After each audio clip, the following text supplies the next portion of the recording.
Hi friends, welcome to our channel crazy craft. இந்த வீடியோவில் நாம் பார்த்துட்ருக்கிறது மினியேச்சர் கல் செட். அதாவது கல்லால் ஆன இந்த பொருட்கள், வீட்டு உபயோகப் பொருட்கள் குட்டி குட்டியாக பாருங்கள். அந்த காலத்தில் அம்மிலாம் யூஸ் பண்ணுவோம்.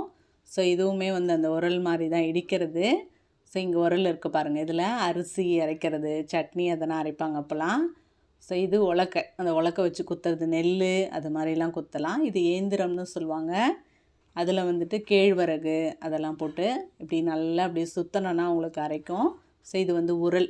இந்த அம்மிலாம் பாருங்கள், குட்டி குட்டியாக எவ்வளோ அழகாக இருக்குது.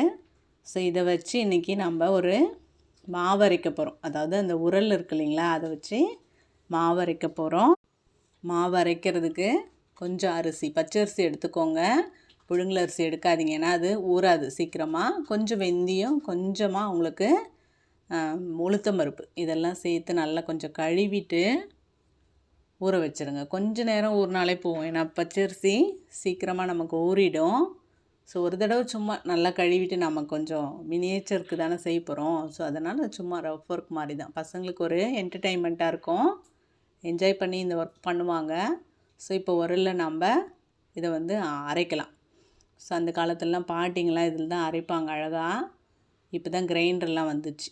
ஸோ இப்போ கொஞ்சமாக அரிசியை போட்டுட்டு, அவங்களுக்கு அது சுத்த தெரியாது, கொஞ்சம் இப்படி சுற்றி வரணும், அப்படியே சுற்றி காமிக்கணும். இப்படியே அரைச்சிங்கன்னா கொஞ்சம் கொஞ்சமாக தண்ணி ஊற்றினாலே உங்களுக்கு நல்லாவே அரைஞ்சிடும் அது. ஏன்னா இது பச்சை அரிசி தான், அதனால் ஒன்றும் நமக்கு கஷ்டமும் இருக்காது. மெதுவாக கொஞ்சம் அரைச்சிடணும். நமக்கு தேவைப்படும் போது கொஞ்சமாக தண்ணி ஊற்று. பாருங்க எவ்வளோ ஃபைனாக கொஞ்சம் பேஸ்ட் வந்துச்சு, கொஞ்சம் தண்ணி நிறைய இருக்குது. ஸோ இப்படியே கொஞ்சம் கொஞ்சமாக ஆட்டிகிட்டே இருந்தீங்கன்னா பாருங்கள் எவ்வளோ அழகாக அரைஞ்சிடுச்சு. நீங்கள் கொஞ்சமாக ஒரு ஸ்பூன் கொஞ்சமாக ஊற வச்சாலே நமக்கு அந்த உரலில் எவ்வளோ பத்துமோ அந்த அளவுக்கு மட்டும் ஊற வச்சுக்கோங்க அரிசி. இது பாருங்கள் இப்போ கொஞ்சம் குறைன்னு அரைஞ்சிருக்கு. இது பாருங்கள் இன்னும் கொஞ்சம் அரைச்சோடனே எல்லாம் சூப்பராக அரைஞ்சிச்சு. இப்போ நமக்கு மாவு ரெடியாகுது விதத்தில் தான் இருக்குது.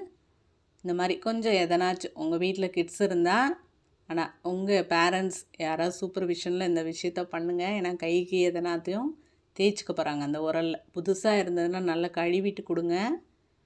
நீங்கள் கொஞ்சம் கூட இருங்க, சின்ன பசங்க செய்கிறதுனா. ஸோ இங்கே பாருங்கள், இது எல்லாத்தையும் எடுத்து அழகாக நம்ம ஒரு பக்கத்தில் இருக்க ஒரு பவுலுக்கு மாற்றிடலாம். சூப்பராக இருக்குது பாருங்கள். நம்ம கிரைண்டரில் எவ்வளோ நேரம் உட்காந்து அரைப்போம், இதில் எவ்வளோ அழகாக இருக்குது. ஆனால் பெரிய உரலில் அரைக்கிறது கொஞ்சம் கஷ்டம்தான். இது மினியேச்சர் செட்டு தானே, இந்த மாதிரிலாம் என்ஜாய் பண்ணி பசங்க கண்டிப்பாக பண்ணுவாங்க. இந்த வீடியோ பாருங்கள்.